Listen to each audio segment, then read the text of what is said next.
Vaccinate your children. God.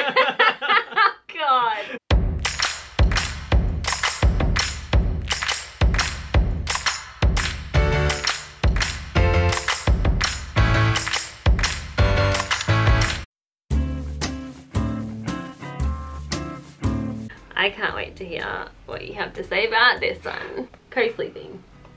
Oh yeah, nah. Oh yeah, nah. Oh man. I love my sister to death, but you're an idiot. She's 100% watching this video too. And I don't know. No, it comes down to the same thing again. Like every kid's different, every parent is different to an insane degree. Like nothing's gonna work for the same, like for everyone. But I just find co-sleeping to not really be great for anyone. Yeah, I think with the problem with co-sleeping is it's not like, I'm sure there are mums who do this, but I think very rarely mums that have a baby and go, I'm gonna co-sleep. Like that's not a decision they make. It's like, I found there would be just weeks on end where I was up every half an hour with Talia breastfeeding her, and I'd be like, you know what, this would be easier if she was just in bed with me. And then it kind of snowballs from there, and it happens and you go, oh, she slept really well, oh, this is good. And then the next thing you know, you have a 10-year-old sleeping in your bed. And you pay for it later, yeah. Yeah. So yeah, I can see how people fall into the co-sleeping trap. Yeah, for sure. I personally chose not to co-sleep because the risk of SIDS just scared the crap out of me. Like SIDS was, I was so scared of that with Talia. But that's the main reason I didn't co-sleep. If SIDS wasn't a thing, I probably would have just gone, this is so hard, I'm sick of getting up every half an hour, I'm gonna just put her in bed with me. I don't have anything against it if that's your choice, but I do agree with you when you say you do pay for it later, like trying to get them out of your bed. I wouldn't have even known where to begin to try and, like if your kid has only known to sleep with you, to put them in their own bed now, that would be so weird. Well, that's a bad time. You're in for a bad time if you do that. Like, yeah, if it works for you, it works for you. I just don't know of anyone that doesn't complain about their kids always being in their beds now. Yeah. Being kicked in the face or not being able to be intimate with their partner or like whatever. Early on, the pros obviously are you get a little bit more sleep because your kid, you don't have to get up every half an hour and you can just stick your kid on your boob, or they're there and they're comforted by you, so they wake up and they see you when they go back to sleep or whatever. That's the pros in the beginning, but I don't think that in any way, I don't think it's worth it to have to try and wean your kid out of your bed. That you're in for a horrible time there. And also the SIDS risk was for me a huge con. I don't even know, that doesn't really answer the question. It's like, we're not really for it. If you choose to do it, whatever, we're not for it. That's our thing. We're not for it. We're not going to be doing it with our kids. I haven't done it with any of mine so far. No, I'm too scared. Like, roll over. It's just, it's not going to be a thing for us. But at the same time, with everything else, we're not going to judge other people for doing it. Yeah. Talia has never, other than when she was a newborn, one time I accidentally fell asleep while I was breastfeeding her in my bed. Other than that one time, and she slept through that night.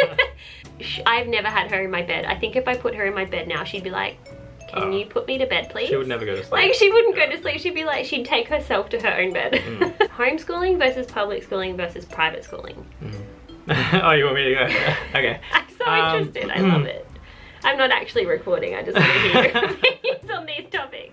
Homeschooling, I don't really think is a great idea. I think, once again, it could work in some circumstances. Like, obviously, if you're out in the middle of nowhere. Yeah, true. And, like, your way of living is, like, off a farm out in the middle of nowhere. And, like, you're capable of teaching your child and doing proper curriculum for them and everything like that. Maybe. In general, no, I don't agree with homeschooling. What if you live in America and schools get shot up over there? Do you think it's worth the risk, the tiny risk of sending your kid to school, that maybe that's the day their school will get shot up and you lose your kid, to homeschool them? That is a big problem, but I don't think not sending your kids to school is the solution to that problem. I think there's a much bigger solution like that. That's a whole other video. To me, that's just a whole other topic. Like, no, I don't really agree with homeschooling too much, but I've got problems with school as well. Like, just the whole mold thing, like, if no kid fits into a mold and they try to fit 30 kids into a room and teach them all the exact same way, expect them all to behave the exact same way, and it just doesn't work. That's kind of like where homeschooling comes into it, and it's like that. It's kind of the answer to that, because you know your kid better than anyone and how they learn. At the same time, I think the social aspects, that's like, true. they do still learn at school, don't get me wrong. Like, just because it's not their perfect learning environment, they still can read and write because of school. They can still do everything else they can do because of school. But the social aspect is really important. Like, we're a part of a society, whether you like it or not. Like, you're gonna have to interact with people, you're gonna have to live amongst people, and you need to know how to do that. Like, so homeschooling's a no for you? Homeschooling's a no for me. Yeah. Private schooling? Private versus public, whatever. Like, if you've got the money and you think private's gonna be better, sure. Like, for me, I've been to both. Well, my difference there is a lot of private schools are religious schools. And I don't really like religious schools. I'm not a religious person. Never really thought about that. There is some of them that aren't religious, and I think they can actually be really good, but they're very expensive. And I don't think it's worth eating noodles and bread to go to one of them schools, but if you could afford it, yeah. Yeah. Like, if we were rich, like, beyond imagination, yeah, we'd send all our kids probably to a private school. Not a religious one, but a private school. Because some of them can be really good. At the same time... What's wrong with the religious ones, though? I just think it's just an extra, like, lesson of religion that they can choose to take on or not. It's just basically giving your kid a choice. It's not they can choose. Like, I went to a religious school. Oh yeah, you have to go to that class. Yeah, you don't get to opt out of religion. You have to, like, be amongst everyone while they're doing their prayers. Yeah, true. It's just, you're just constantly surrounded by something that you're just not into. If you're not into it, yeah. Like, you're trying to learn. I don't know, like, religion, if you want to be religious, I feel like do it at home. If you're religious, go to a religious school, cool. That's not for me. This is my opinion. I don't like religious schools. I think private schools can be pretty good. At the same time, they can probably be pretty crap. It's like it's just like any school. Like, there's some public schools that are absolutely amazing. Obviously, some of them aren't so great. In Australia, the government really looks after us in, like, every aspect of life. And some of the public schools here are amazing. Like, they've got the best equipment, they've got really great teachers. Yeah. Like, I don't have anything against homeschooling other than, now that you've said it, the social aspect of it. But also, why would you do that to yourself as a parent? Like, that's my thing. It's like, I'm like, come on school. Like, as soon as you can go to school, I'm gonna be like, bye. Yeah. I just couldn't imagine spending all that. Yeah, I mean, there are mothers that are much better mothers than me out there, but I personally am looking forward to school. Not homeschool. That makes me sound so terrible. As for private versus public, I too have been to both of those things, like public and private, and I enjoyed going to the private schools I went to. They were religious, all of them were religious, and I didn't feel forced into anything. I enjoyed learning about what other people believe in, and I'm not a religious person now. Like, that's just something that I chose to not be, but it was good to have the option and learn about it so that I could choose for myself, if that makes sense. Yeah, I don't have a problem, but like you said, it's so expensive. Yeah. So I feel like when you have especially more than one kid, it's just not really doable. If I had the money, I'd send my kid to a private school, and I wouldn't have a problem sending them to a religious private school at all, because I went to one and What age did you go to a religious school? From grade 4 or 5 to... I feel like if you go to a religious school from the very get-go, you don't have a choice. That's just what you believe. You believe the stories that they're telling you. And all Not at all. It depends on what you teach them at home. I had my dad come home to me and go, this is how it is, this is what they'll teach you. You don't have to believe it. I don't believe it. Like, that's what he was saying to me. Have never gone to religious school, and they almost believed in it because they This isn't about religion, this is about school. Sorry. Vaccinating. Yes. God, this is going to be a long video. Vaccinate your children. God. Oh dear. Yeah. Vaccinations, like, I just think it's such a silly thing that is controversial. Controversial? Yeah. I think it's just something that some people started talking about and it just got way out of hand. Like, I think I'm scared. I think vaccines are a great thing. Like, it doesn't make sense to die from chickenpox when we figured out how to not do that a long time ago. Like, people used to die from, like, some of the greatest kings that have ever lived died of infection in their foot because they stood on something. Yeah, that tetanus shot. With a tetanus shot, bam, they're not dead anymore. Like, I can't wait to edit this video. I don't know, to me it just seems silly and obvious, and that's just something that got way out of hand. Yeah, I choose to vaccinate Talia, and I am all for vaccinations. It's all about the herd mentality, is that what it's called? Herd immunization. Herd immunization. The more people are vaccinated, the better. Obviously, there's people who can't get vaccinated for medical reasons. There's kids who are really, really sick and they can't get vaccinated, and they need you to vaccinate because they themselves medically can't get vaccinated. Does that make sense? I'm for vaccinations. I don't. It's so hard because it's like everyone's choice. You can choose to not vaccinate your kids. In some places you can't anymore. in Australia, I don't know whether it's Australia-wide or I think it's maybe just Queensland, I don't know. In Australia here, if you don't vaccinate your kids, you can't send them to daycare. I don't even know if you can send them to school anymore. Yeah, I'm not sure. Actually. I'm not sure. Like, you have to vaccinate your kids if you want them to have an education and you want to be able to send them to daycare. So it's basically illegal over here to not vaccinate your kids. Not illegal, but they make it really hard for you if you don't vaccinate your kids. Yeah. Yeah, I'm glad that we're for vaccinating our kids. The con to the like vaccinating thing, I don't believe this, but like other people believe, is that, you know, it can cause autism and it can cause long-term health problems or whatever. And there are like very, very, very minute cases that actually can happen. Yeah. But I don't think it's worth the risk of dying of chickenpox. Do you know what I mean? Yeah. Like, there is obviously going to be complications and side effects to every medication. That's true. And there is a very small chance that the vaccines that we have these days can create complications, but it's nothing compared to what you could get if you don't get vaccinated. Yeah, like polio or something. Like, do you want to get polio? Or yeah, you want your arms and legs chopped off, or yeah, I don't know. Anyway. That's hard because we're very for vaccinations. Yeah. But in saying that, if you don't vaccinate your kids, that's your choice. You just don't get to send them to daycare if you live in Australia. Yeah, I'm actually really interested to hear what other people have to say about that, because I don't think being restricted from daycare and schools is something that happens everywhere. It's not something that happens overseas. It's just an Australian thing at the moment. I think it probably happens elsewhere in the world. No, there's a country that just made it illegal to not immunise your kids. I can't remember where it is. Maybe we'll put it on the screen if we look it up somewhere. That's crazy. Can you do that? Yeah. So yeah, we are for vaccinations and are in no way against them, even though we know the tiny risks involved in getting your kids vaccinated. We are still not against them. We are still for them. Yeah. Medicating children. Now, when I answered this in my last one, I was like, Panadol? Is that what you mean? I don't have a problem with it. But then more I thought about it, I was thinking maybe they were talking about like putting your kid on Ritalin or something if they're misbehaving, or, oh, your kid has ADHD, stick them on this medication or whatever. Yeah.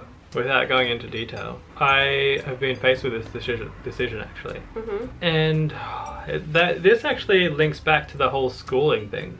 That they don't fit into a category, a box. Like they don't, if they just don't match what everyone else is doing, it's like all of a sudden they've got a problem and they probably need to be on medication. Yeah, I don't like that at all. Yeah, whereas I feel like once they get out into the open free world, they can do what they want. They're going to actually go down their own path rather than force down this path that they've been put into, which I think is necessary in a lot of ways, but then there's also a lot of crap things about it. So it's like, I feel like the medication is used to get them through a certain time of their life because they don't fit in. Yeah, that's what I'm getting at. Yeah. Once they get out of that and they can go do whatever they want, they no longer have these triggers that are making them into this ADHD person or whatever. It's just... Yeah, I think that's right. In saying all of that, I do believe there are some cases where medication's probably required, like...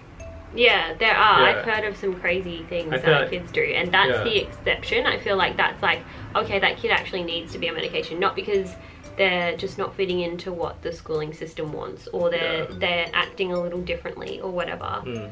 Some kids need it, and I get that. So it's not like we're against it, but just for... I think it got out of hand, that's it. Like, yeah, the majority of kids that are diagnosed with whatever, or not even diagnosed, just suspected of having something, the doctors try and put them on medication without even knowing the full story. They don't know your kid.